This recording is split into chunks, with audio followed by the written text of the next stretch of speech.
welcome to Tradutex Portuguese Lessons Podcast. Olá, eu sou a Helena, and on this episode we're going to learn how to introduce ourselves in Portuguese. But before that, I want to tell you that Tradutex Portuguese Lessons Podcast is now on Patreon. If you're not familiar to Patreon is a platform where you can support the projects you enjoy. I'm proud to tell you that Tradutex Portuguese Lessons has now two patrons, Francine Brown and Gita Barknovitz. Thank you so much. Muito obrigada. Become a patron if you would like to support this podcast to carry on, and also if you want to get some exclusive content. You just need to go to www.patreon.com/tradutex and learn more about it. Okay, so on today's episode, we're going to use the verbs we've learned on previous episodes. Do you still remember?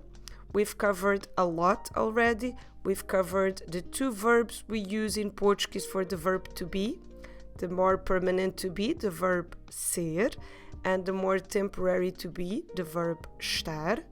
We've learned the verb ter, which is the verb to have, and on the last episode, I've explained you all about regular AR verbs. We took the verb morar, to live, as an example. If you don't remember all of this that I've just told you, you can go back and listen to the previous episodes. Today, we're going to gather all these verbs and try to introduce ourselves. So the first thing we're going to do is to learn how do we say I am plus our name. And I do this on every episode. So you've learned it before, I'm sure you've heard it before. What do I say every time we start? I say, Olá, eu sou a Helena, being Helena, my name. So what am I using here? I'm using first the word for I in Portuguese, which is the word eu. I know this is not an easy sound to reproduce. For English speakers, I know it's hard because in English we don't have this diphthong eu, and maybe in other languages you might not have it too. So pay attention, it's a very short sound, very quick, eu. You start with your mouth open, but then you close it at the end and you put your lips round and forward like if you're going to whistle. I'll repeat, eu. Okay, and now we need to use our more permanent to be, and that makes all sense because, of course, we can't change our name during our lifetime. Oh, okay, we can change it, I know, but it is a big process and then we will not go back to our original name. So, although it is possible to change our name, it's not something we easily do. So, let's consider the name as a more permanent situation. And the word for name is the word nome. Nome. And when I say nome, I will spell it for you. N-O-M-E. I'm spelling now all in Portuguese. If you still have any questions about the names for the letters, please go back to episode number 4, where we can learn the Portuguese alphabet. So this is nome. N-O-M-E. And Helena is my first name, and in Portuguese first name we say nome próprio. Nome próprio. Próprio means literally own. So it's my own name. It's not my family name, it's my own name. So let's see how we do this little sentence saying I am Helena. Starting with I say eu. Am is sou. This belongs to the verb ser, so any questions about it, and you can check on the episode we've talked about the verb ser. You will find all the information you need there. Eu sou. And now, because I am a woman, before my name, I need to use the feminine singular article a. It's just a letter A, but as a word, as an article, we pronounce it a. If I was a man, I would say u. So let's say, for instance, I am a man and my name is João, a very common Portuguese name. João would say about himself, eu sou o João. So the a and the u, they are definite articles, the equivalent of the English word the, although in English we would never say I am the Helena or I am the João. This is something we do in Portuguese. So the feminine article a, we spell it just with one letter, is the letter a, and the masculine article u, we spell it with just one letter, the letter o. Okay? And this is also important. If you don't want to start with the word for I, that's okay too. You can say, if you want, sou a Helena. Or a man can say, sou o João. Okay, so it makes it easier. You don't need to start with the pronoun eu, and it's still correct because, as we've learned before, it's perfectly okay that we drop the personal pronouns because every verb form is different. It has a different ending. Okay, so if you want, I can give you 1 second and you will repeat with me, I am, but then with your name. So if you're a woman, you will say, and I will start with the personal pronoun just for us to practice, but it's okay if you drop it, no problem. But starting with it, we say, eu sou a, and now your name. Let's do it again. Eu sou a. Okay, and if you're a man, let's repeat with me, starting again with the personal pronoun, just for practice, knowing that you can drop it, no problem. So if you're a man, say with me, eu sou o, and then say your name. Let's do it again. Eu sou o. Okay, so that gives you an idea how can you introduce yourself. Let's say more things we can say about ourselves using the same verb sou, meaning I am. Sou. In case you're wondering again, how do we spell it? In Portuguese, sou is S-O-U. I'll repeat, S-O-U. And the pronunciation is sou. Keep your mouth open at the end. Sou. Okay. So other things we can say about ourselves using the verb ser are, for instance, our nationality. Okay, so we have many nationalities. I know that many people in different countries are listening to this podcast, so I cannot cover here all the nationalities, but I will give you the example, for instance, of Portuguese, so you can see how it works, and then we can focus on more 2 or 3 nationalities this time. Maybe one day we can have an episode just on this.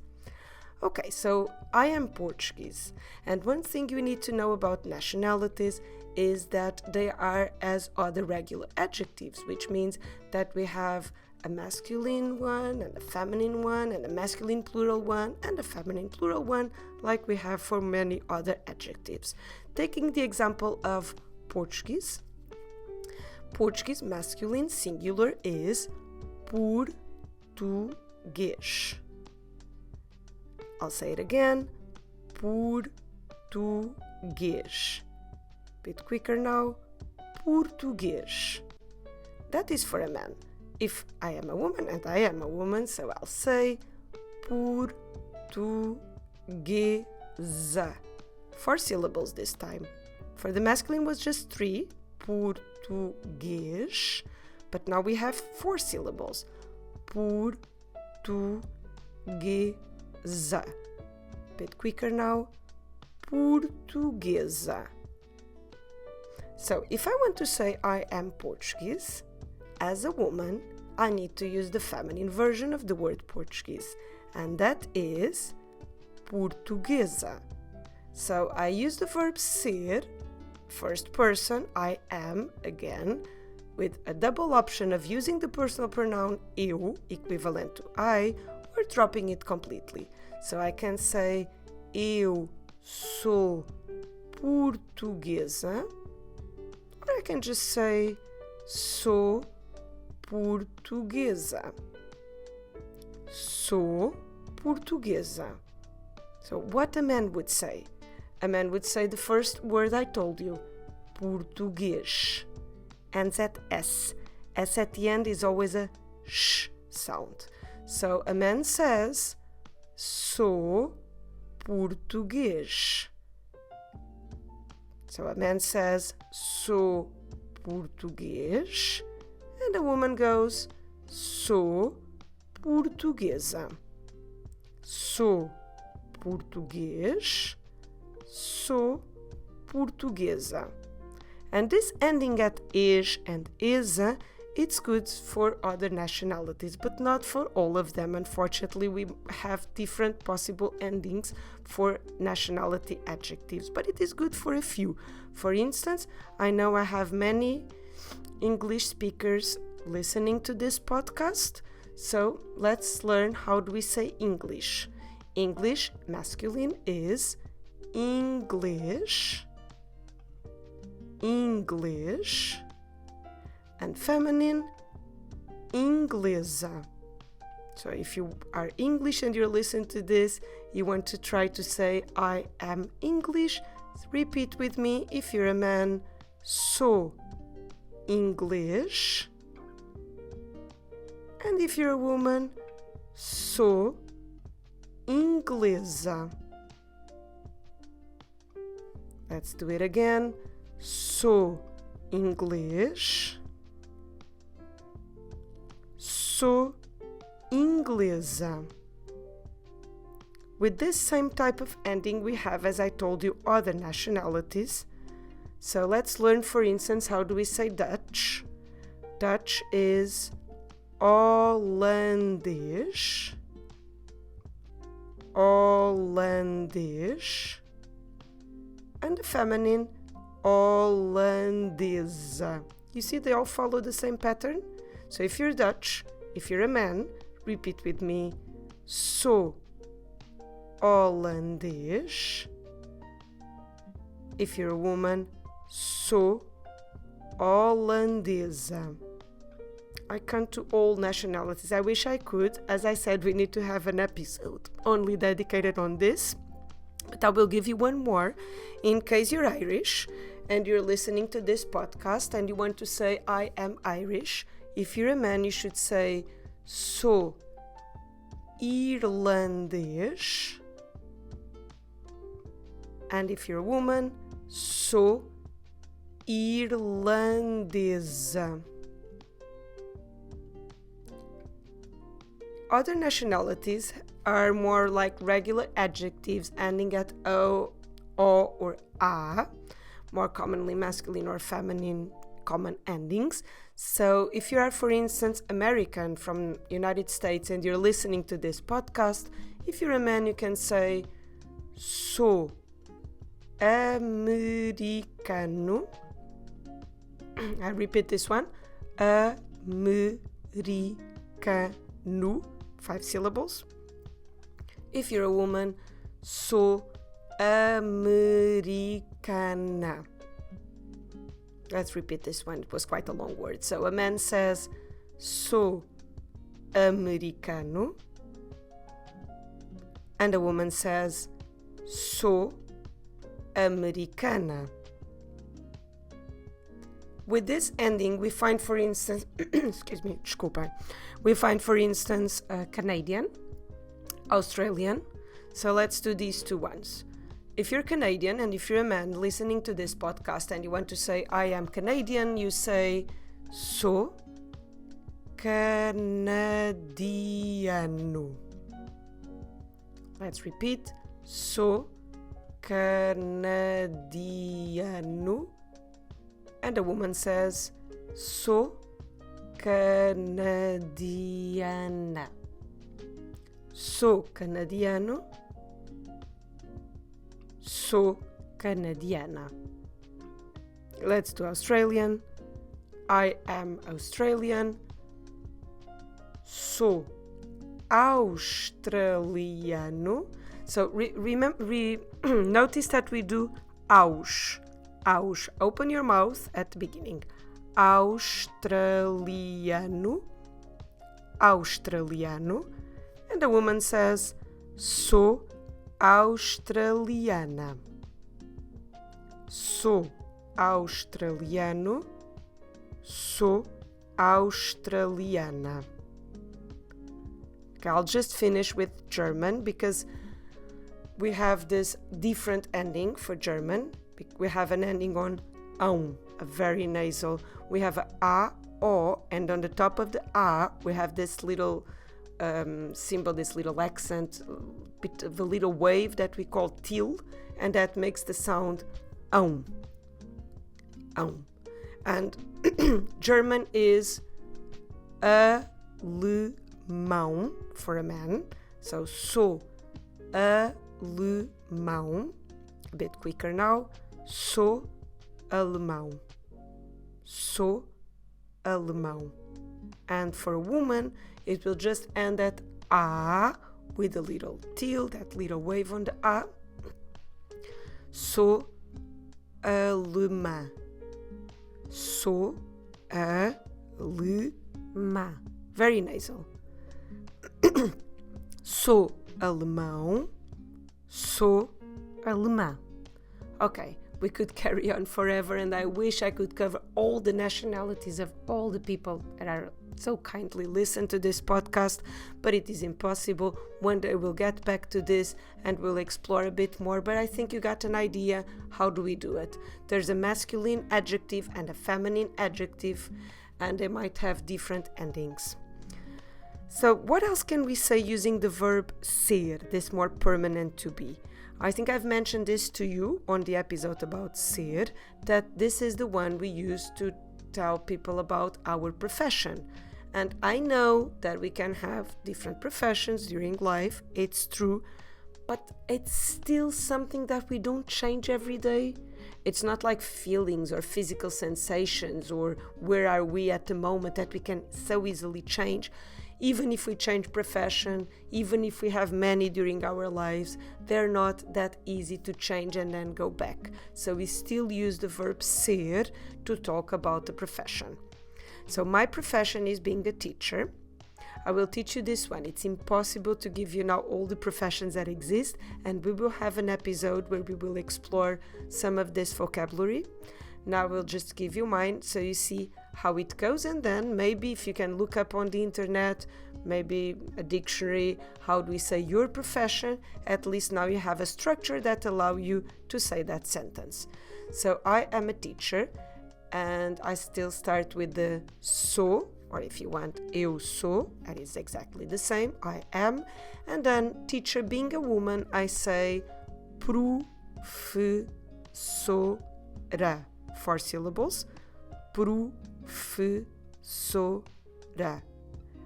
Sou professora. Sou professora. In Portuguese, we use the word professora, or the masculine that would be professor, just 3 syllables, professor. We use this word for teachers and for professors. So whether a person works at primary school or university, it's still professor if it's a man and professora if it's a woman. So if you want to tell people about your profession, you just need to start your sentence saying sou and then find out what is your profession in Portuguese. Now, some other stuff we can use the verb ser, for instance, to talk about our marital status. So we have 4 legal marital status. One is married, and the word for married is casado, that is for a man, casado, and then for a woman, you see how it goes, we just swap the o into a and we get the feminine. So I am married is sou casada, and the man says sou casado. I'll repeat, so married, first masculine and feminine, casado, casado, casado, casada. Okay, for people who are single, the word for single, masculine, is solteiro.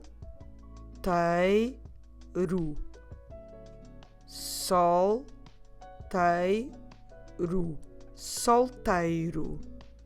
And for a woman, solteira. Solteira.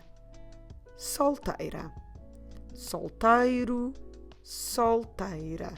Then I will have a sentence for each situation, so then you will have the chance to repeat after me, and then you pick what it suits your situation. In case you're divorced, the word for divorced masculine is divorciado. 5 syllables on this one. Divorciado. Divorciado. And a woman, divorciada. Divorciada. Finally, if you're a widow or a widower, we say for a man, viúvo. Viúvo. I know this one is a bit hard. So we go viúvo for a man, viúvo, and viúva for a woman. Okay, so we've learned a lot. I will ask you to try to focus on your particular situation so you can use it in a conversation. I will repeat all of them in the same order: married, single, divorced, and widow or widower with the sentence, and we'll do first masculine and then feminine, and you can repeat after me all of them, but then please focus on your situation. Okay? So let's start. Sou casado. Sou casada. Sou solteiro. Sou solteira. Sou divorciado. Sou divorciada. Sou viúvo. Sou viúva. Okay, so we've done a lot with the verb ser. We talked about name, nome, nationality, nacionalidade, profession, profissão, and now the marital status we call in Portuguese estado civil. And using other verbs that we've learned before on the previous episodes, if I want to say I live in, let's say, Portugal, I live, if you still remember, if not, just have a look at the previous episode number 12, I live is eu moro. Eu moro. We end at o, okay? That o is the ending for the first person. Again, if you want to drop the eu, the word for I, it's perfectly fine. You can start your sentence saying moro. So I live in Portugal. My sentence is moro em Portugal. That word em in the middle, that we spell em, is the preposition equivalent to the English word in. I live in Portugal. Moro em Portugal. Again, it's hard to give you all the countries in the world. As I told you, we'll have to have an episode dedicated on nationalities and countries, but I can give you the ones we talked about when we did the nationalities. Okay, so if you want, England is Inglaterra, Inglaterra, Inglaterra. So, moro em Inglaterra. Moro em Inglaterra. And if you want Holland or the Netherlands, we say Hollanda. O with an H that we don't pronounce, H, Hollanda. Moro na Holanda. On this one here, we'll have to contract na because we have ein plus a in a. We'll have then an episode dedicated of all these contractions. Let's just learn it now as a fixed one. Moro na Holanda. Let's see, for instance, Ireland. We did that one too. Moro na Irlanda. Moro na Irlanda. Moro na Irlanda. We also did United States. United States is a masculine and plural country. The full name is Estados Unidos da América. Estados Unidos da América. States United of America, it's how we put it. Because it's a masculine and plural country, we have to say that I live in the United States, as we do in English. In is I. The, in this case, will be os or as, os, the masculine plural, the. And then I put these two words together, I plus os, and I get the word nos, N-O-S, nos. So I go, moro nos Estados Unidos da América. Moro nos Estados Unidos da América. Moro nos Estados Unidos da América. Let's do Canada. Canada, it's a masculine country. It's o Canada, the Canada we say. So in the, we do ein plus o, and we get the word nu. So I live in Canada in Portuguese is moro no Canadá. Moro no Canadá. Let's do Australia. Australia is a feminine country. Australia. So we have in plus the for us in Portuguese. I know in English we don't do this, but we do. We do ein, meaning in, plus a, meaning the, feminine singular the. We put ein plus a together and we get the word na. Moro na Austrália. Moro na Austrália. And finally, and I'm so sorry we cannot explore all the countries, but let's just finish this bit with Germany. And Germany is Alemanha. Alemanha. Alemanha, it's a feminine singular country. So again, we do the same logic of in plus the, ein plus a in this case, because it's feminine and singular. And we say moro na Alemanha. Moro na Alemanha. Okay, so just for you to practice and to repeat and to start to understand these little contractions between the in and the, nu and na and nos. So I will say all these sentences and you can repeat after me. Moro em Portugal. I didn't explain that for Portugal. We never use any article before the name of our country, so we never start saying o Portugal. We know it's masculine. It's a masculine country, but we never use the article, so we don't say o Portugal. That's why we just say I live in Portugal. We don't do the in the. Sorry, I forgot to tell you this. Now it makes more sense for you, I think. So, moro em Portugal. Moro na Inglaterra.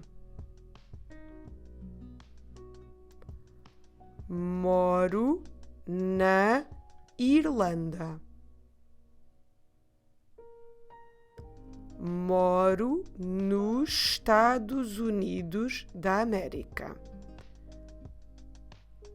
on this one, if you want to just say Estados Unidos, this is how we normally refer to the country. So I repeat this one. Moro nos Estados Unidos. Moro na Holanda. Moro no Canadá. Moro na Austrália.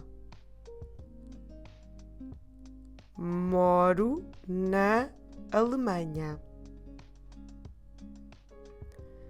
Okay, again, if I didn't mention your country, please try to look it up on the dictionary, on the internet, and then you just need to make the sentences using the verb moro, which is our focus today. The usage of the word moro, the verb moro in context. So I know this episode is already quite long, but I want to tell you how do we express our age. We've talked about this before on the episode about the verb ter, to have, but I want to remind you that unlike English, we don't use the verb to be, ser or estar for us, but we use the verb ter, to have. So I'm 42, I say tenho 42 anos. So I can start again with eu tenho or just tenho. Eu tenho 42 anos or just tenho 42 anos. We've done all the numbers. So if you have any questions about the number that is the right for your age, please go back, look up for the episodes about the numbers, and you will find it there for sure. So thanks for listening to this very long episode. I hope it was useful, and I'll see you soon. Até breve. Tchau. Muito obrigada.